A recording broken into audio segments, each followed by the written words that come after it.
Hello दोस्तों, स्वागत है आप सभी का हमारे इस यूट्यूब चैनल पर। दोस्तों, आज का ये वीडियो बहुत ही ज़्यादा इम्पॉर्टेंट है। आज के इस वीडियो में हम बात करेंगे यूजीसी नेट जून 2025 के बारे में।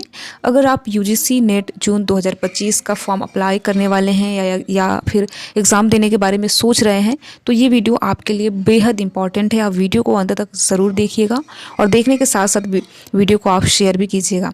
देखिए, आपको वीडियो बिल्कुल भी स्किप नहीं करना है, स्पेशली अगर आप एक नए अभ्यर्थी हैं। नए अभ्यर्थी का मतलब अगर आप यूजीसी नेट का एग्ज़ाम पहली बार देने वाले हैं तो आप इस वीडियो को बिल्कुल भी स्किप मत कीजिएगा, क्योंकि इस वीडियो में हर छोटी से छोटी चीज़ों पर हम बात करने वाले हैं जो कि आपके एग्ज़ाम के लिए ज़रूरी है।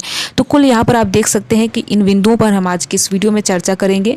पहला हमारा टॉप बिंदु है जो कि आप देख सकते हैं, हम बात करेंगे योग्यता को लेकर, एलिजिबिलिटी को लेकर, आयु सीमा पर बात करेंगे, एज रिलैक्सेशन कितना मिलता है, कैटेगरी वाइज कितनी है, इन सारी चीज़ों पे बात करेंगे, महिलाओं के लिए कितनी है।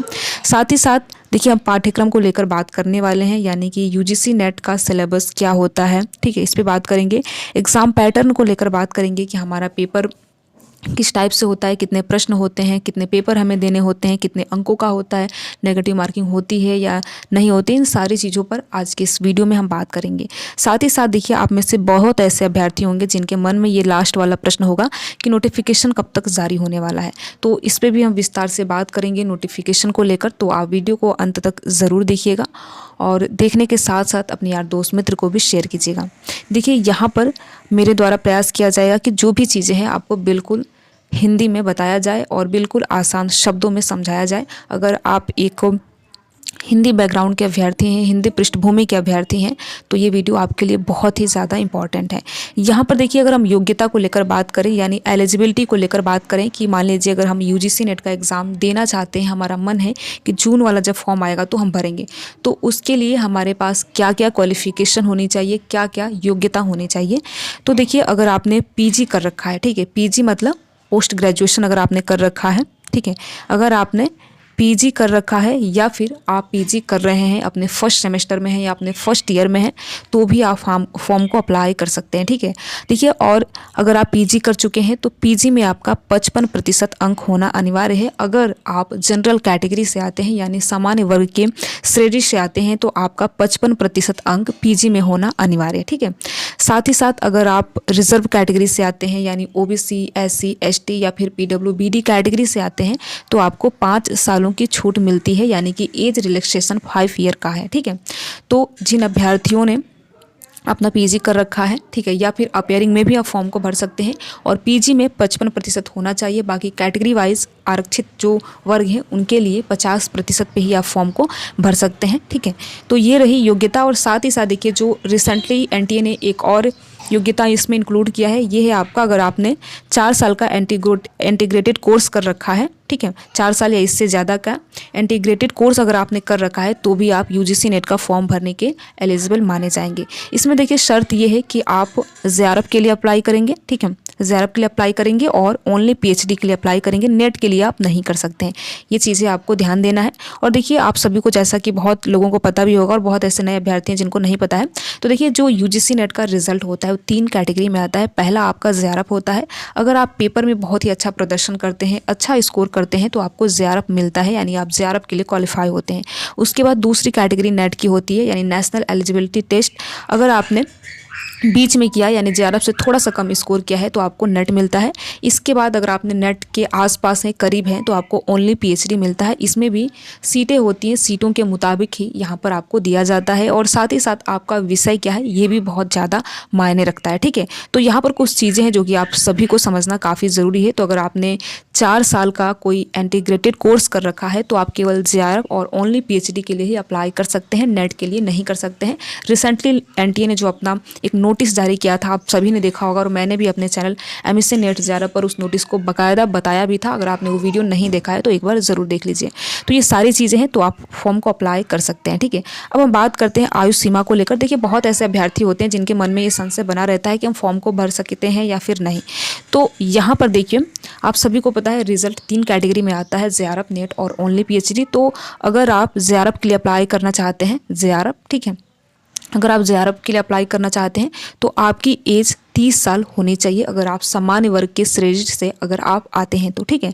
साथ ही साथ यहाँ पर देखिए, 5 सालों का रिलैक्सेशन मिलता है। अगर आप ओबीसी, एससी, एसटी कैटेगरी से आते हैं तो यहाँ पर आपको 5 सालों की छूट दी जाती है। ठीक है, तो यहाँ पर 5 सालों की छूट दी जाती है। और साथ ही साथ अगर हम नेट की बात करें तो देखिए नेट में कोई भी वैधता नहीं है, यानी कि आयु सीमा की वहाँ पर बात है ही नहीं।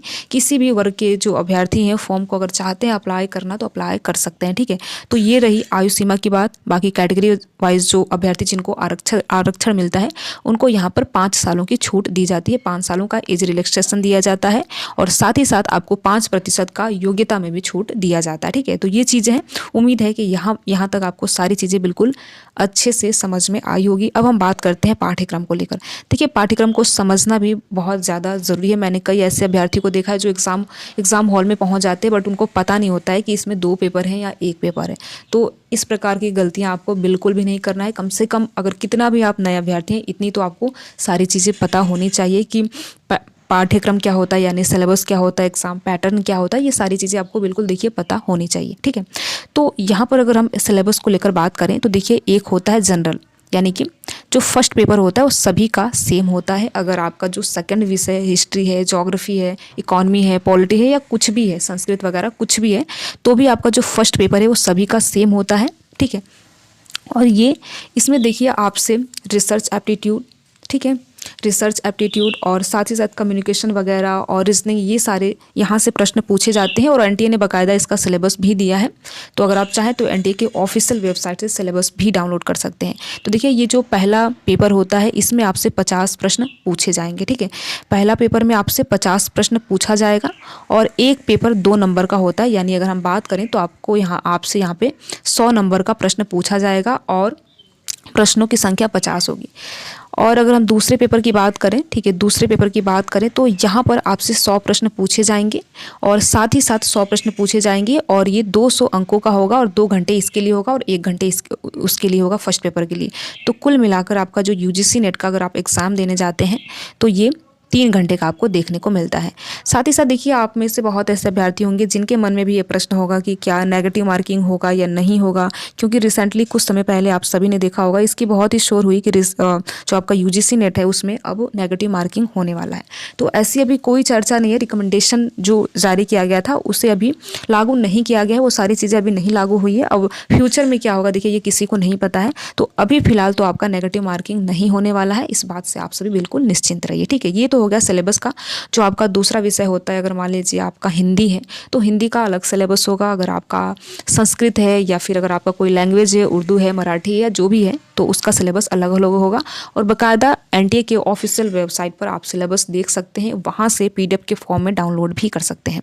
अब हम समझते हैं एग्जाम के पैटर्न को। तो अभी मैंने बताया कि आपका 2 पेपर होता है। ठीक है, 2 पेपर होता है और जो पहला पेपर होता है आपका 1 घंटे का होता है। ठीक है, 1 घंटे का होता है और दूसरा जो होता है आपका 2 घंटे का होता है। तो इस प्रकार से कुल मिलाकर 3 घंटे का पेपर देना होता है। और देखिए ऐसा होता है कि यहाँ पर आपको गैप नहीं मिलता, यानी कि 3 घंटे लगातार आपको एग्ज़ाम देने हैं, एग्ज़ाम हॉल में बैठना है, बिल्कुल भी गैप नहीं है बीच में। ठीक है, इस बात को आपको ध्यान में रखना है। कोई भी नेगेटिव मार्किंग वगैरह अभी फ़िलहाल तो नहीं है। और देखिए सिलेबस वगैरह में भी बदलाव अभी तक तो नहीं किया गया है। अगर बदलाव किया जाना वाला रहता तो आपको इसके लिए एनटीए के द्वारा ऑफिशियल नोटिस भी देखने को मिलता है, लेकिन उम्मीदें बहुत ही ना के बराबर है कि आपका जो जून वाला एग्ज़ाम होने वाला है उसमें सिलेबस या फिर एग्ज़ाम के पैटर्न में किसी भी प्रकार का कोई बदलाव हो। ठीक है, अब हम बात करते हैं, देखिए आप में से बहुत ऐसे अभ्यर्थी होंगे नए पुराने जो नोटिफिकेशन का इंतजार कर रहे होंगे। रिसेंटली आप सभी ने देखा कि आपका 2024 दिसंबर वाला रिजल्ट जारी हुआ और बहुत अभ्यर्थियों को निराशा भी लगी है, बहुत अभ्यर्थियों का नेट नहीं हो पाया है, बहुत अभ्यर्थियों का जेआरएफ नहीं हो पाया। तो देखिए आपको घबराना नहीं है। अगर हम नोटिफिकेशन की बात करें तो नोटिफिकेशन आपको बहुत ही जल्द देखने को मिलने वाला है। ये अभी हमारा मार्च का प्रारंभ भी हुआ है। ठीक है, मार्च के अंतिम सप्ताह या फिर अप्रैल के प्रथम सप्ताह में आपको नोटिफिकेशन देखने को मिलेगा, क्योंकि आप सभी को पता है कि आपका जो एग्ज़ाम होने वाला है जून में होने वाला है, जून 2025 में होने वाला है और एग्ज़ाम देखिए बिल्कुल अपने तय समय पे ही होगा। साथ ही साथ देखिए अगर आपके भी मन में ये प्रश्न है कि जो एनटीए का एग्ज़ाम है, यूजीसी नेट का एग्ज़ाम है, साल में कितने बार होता है, तो साल में 2 बार होता है। एक इसके साइकिल है जून में और एक है दिसंबर में, यानी 1 जून में एग्ज़ाम होगा, 1 दिसंबर में होगा। तो इस प्रकार से एक साल में आपको 2 बार एग्ज़ाम देने का मौका मिलता है। ठीक है, तो यहाँ पर नोटिफिकेशन नेट का जो अभ्यर्थी इंतजार कर रहे हैं उनको बहुत ही जल्द खुशखबरी मिलने वाली है और बहुत ही जल्द आप सभी को नोटिफिकेशन भी देखने को मिलने वाला है। तो इसके बावजूद अगर आपको कुछ भी चीज़ लगे कि हाँ ये हमें पता नहीं चल पाया है तो आप हमें कमेंट बॉक्स के माध्यम से पूछ सकते हैं। हमारे द्वारा पूरा प्रयास किया जाएगा कि जो भी चीज़ें आप पूछें उनका जवाब दिया जाए। वीडियो में लास्ट तक बने रहने के लिए आप सभी का बहुत बहुत धन्यवाद। अगर आपको ये वीडियो अच्छा लगा हो, इस वीडियो की इन्फॉर्मेशन अच्छी लगी हो तो वीडियो को आप ज़रूर लाइक कीजिए और साथ ही साथ अपने उन यार दोस्त मित्र को भी शेयर कीजिए जो यूजीसी नेट का एग्ज़ाम पहली बार देने वाले हैं या फिर जून 2025 में एग्ज़ाम देने वाले हैं। उनके पास ये वीडियो ज़रूर शेयर कीजिएगा। Thank you.